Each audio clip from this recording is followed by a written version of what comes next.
Baik, assalamualaikum warahmatullahi wabarakatuh. Di sini saya akan menjelaskan mengenai struktur dan peranan Archaebacteria, Eubacteria, dan jamur.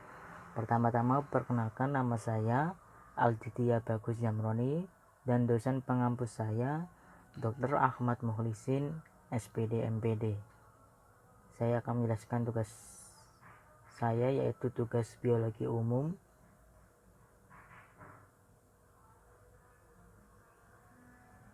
Saya berasal dari Universitas Tidar.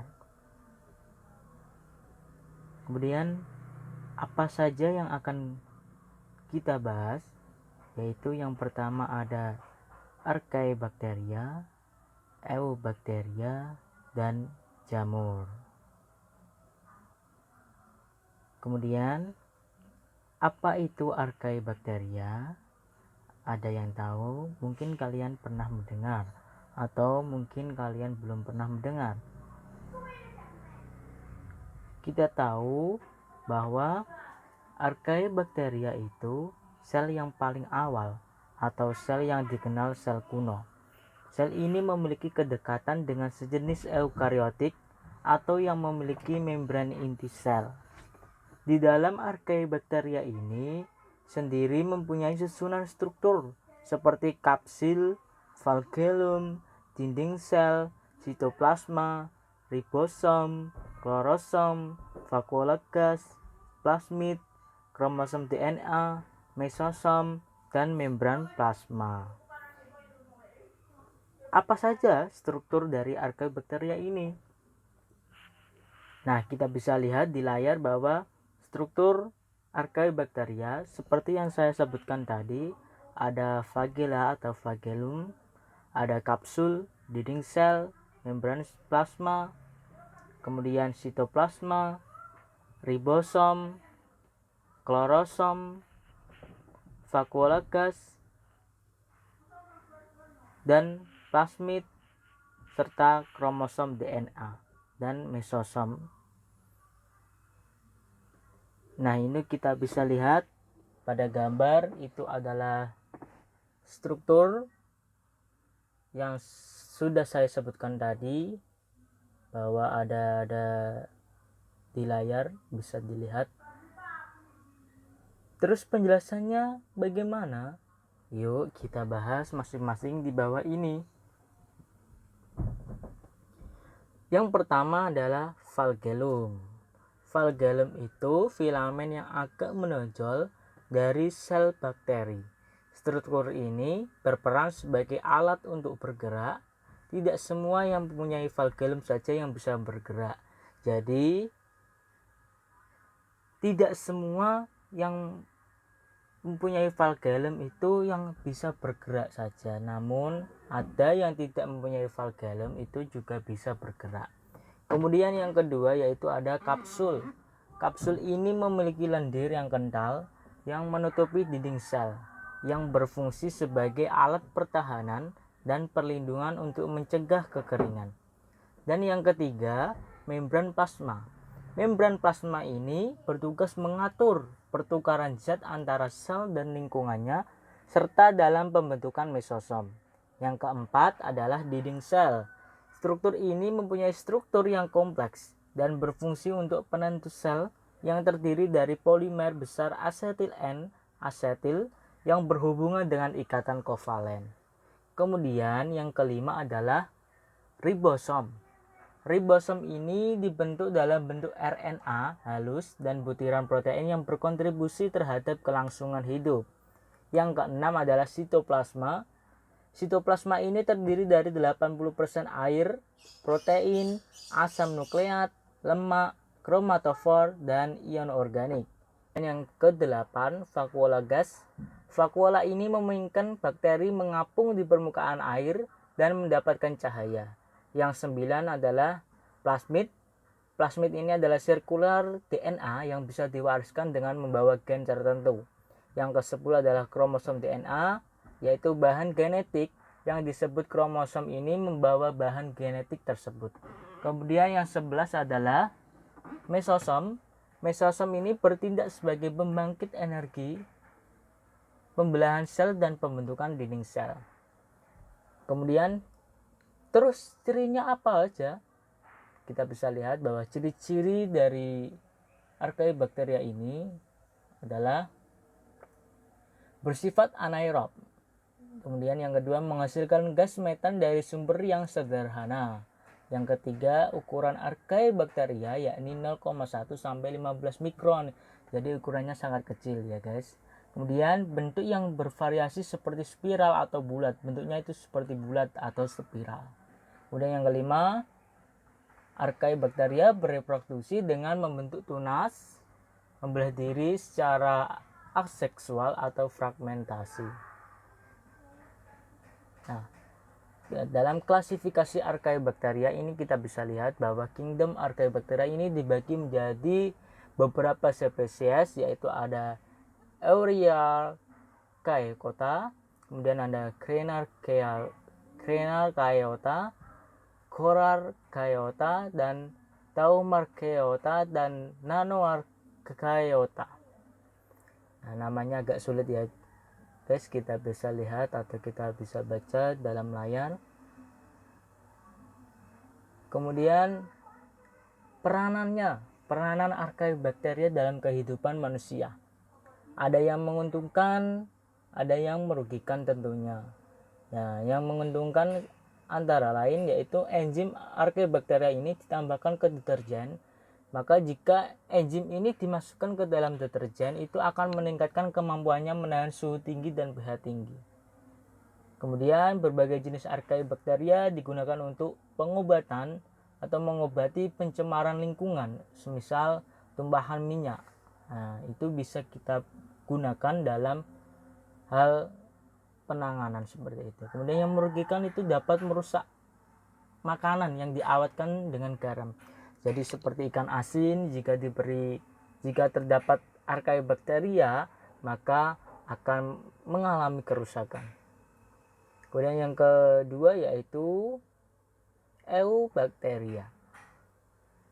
Nah, apa itu Eubacteria? Eubacteria jenis ini merupakan termasuk dalam organisme prokaryotik karena mempunyai membran inti dan tumbuhnya bersel satu. Jenis ini merupakan bakteri sejati yang sehari-hari kita kenal. Ukurannya berkisar 0 sampai 0,5 sampai 3 mikron dengan diameter 0,1 sampai 0,2 mikron. Jenis bakteri ini mempunyai struktur tubuh yaitu kapsul, dinding sel, membran sel, flagellum, pili, sitoplasma, mesosom, ribosom, dan DNA. Nah, ini bisa lihat bahwa ciri-ciri kingdom Eubacteria itu mampu bergerak menggunakan flagel. Habitatnya itu di tanah, air, udara, dan di makhluk hidup. Kingdom Eubacteria ini bersifat uniseluler. Kemudian reproduksinya melakukan pembelahan amitosis dan tidak berklorofil. Nah, kita bisa lihat itu dalam gambar struktur, dan ini juga struktur tubuh bakteri kita bisa lihat. Nah, yang pertama kita bahas adalah kapsul. Kapsul ini tersusun atas polisakarida yang mempunyai fungsi untuk melindungi terhadap kekeringan dan sebagai gudang makanan yang melindungi diri dari serangan. Yang B, dinding sel ini berfungsi untuk memberi bentuk tubuh sehingga bentuknya tetap. Yang C, membran sel. Membran ini digunakan untuk tempat keluar masuknya zat yang bersifat semi-permeable. Yang D, flagellum untuk mendukung gerakan-gerakan yang dilakukan. Yang E, pili digunakan dalam saluran pada konjugasi. Yang F, sitoplasma sebagai tempat berlangsungnya reaksi kimia. Kemudian mesosom lipatan ke dalam dari membran yang berfungsi sebagai tempat respirasi sel. Kemudian ribosom digunakan untuk tempat sintesis protein, dan DNA ini merupakan pembawa sifat genetik dalam reproduksi. Dan yang J yaitu plasmid, kromosom yang berbentuk sirkuler. Nah, ini yaitu peranan Eubacteria. Peranan ini antara lain dan semestinya masih ada banyak lagi peranan-peranan Eubacteria. Namun di sini saya akan menampilkan beberapa saja peranan dari Eubacteria, yaitu ada pembusukan.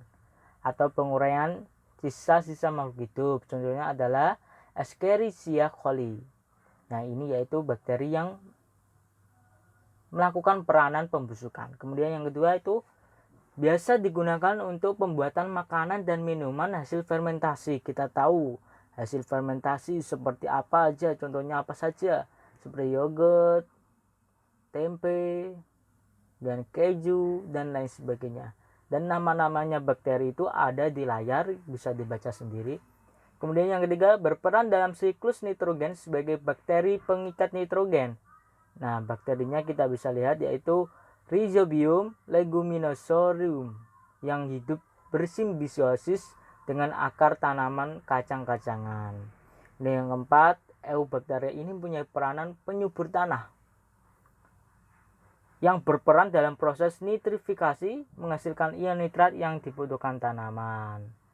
Nah, berikutnya yaitu jamur. Apa itu jamur? Nah, kita bisa lihat bahwa jamur merupakan organisme yang memerlukan senyawa organik untuk nutrisinya seperti uniseluler dan multiseluler. Dalam jamur ini memiliki macam-macam bentuk seperti berbentuk payung, bulat, kuping, dan lainnya. Dalam organisme ini mempunyai struktur hifa, septa, hifa senositik, miselium, miselium vegetatif, miselium generatif, dan haustorium. Struktur jamur, nah itu hifa. Hifa ini bentuknya benang-benang halus, dan septum ini berbentuk sekat atau dinding yang menyekat atau dinding dalam jamur. Kemudian hifa senositik yaitu hifa yang tidak berseptum. Kemudian miselium, hifa yang bercabang membentuk anyaman. Kemudian miselium vegetatif yaitu tugasnya untuk menyerap makanan, dan miselium generatif ini menghasilkan spora. Dan yang terakhir haustorium ini berada di ujung hifa. Cara hidupnya bagaimana? Berdasarkan sifatnya, cara hidup jamur dibagi menjadi 3, yaitu ada saprofit, parasit, dan simbiosis. Saprofit memperoleh zat organik itu dari sisa-sisa makhluk hidup mati seperti daun dan kertas. Jadi sisa-sisa makhluk hidup yang sudah mati. Dulunya makhluk hidup dan setelah itu mati, maka mereka bisa hidup di sisa-sisa makhluk mati tersebut. Untuk parasit sendiri memperoleh zat organik dan organisme hidup yang contohnya adalah Ustilago. Selanjutnya yaitu simbiosis yang memperoleh zat organik dari organisme hidup yang lain namun bersifat menguntungkan bagi inangnya. Contohnya adalah Mycorrhiza. Nah, berikutnya adalah peranan dari jamur. Jamur ini ada yang menguntungkan dan ada yang merugikan. Yang menguntungkan antara lain untuk membuat tempe, untuk membuat roti, bir, untuk membuat oncom, dan digunakan untuk konsumsi. Yang merugikan adalah dapat menyebabkan infeksi pada vagina, menyebabkan kurap atau panu, parasit pada tanaman jagung dan tembakau, keracunan jika dikonsumsi. Jadi ada jamur yang beracun dan ada jamur yang tidak beracun. Nah, terima kasih kawan. Kurang lebihnya saya mohon maaf. Jika ada salah saya mohon maaf. Saya juga manusia biasa. Wabillahi taufik wal hidayah. Wassalamualaikum warahmatullahi wabarakatuh. Dadah.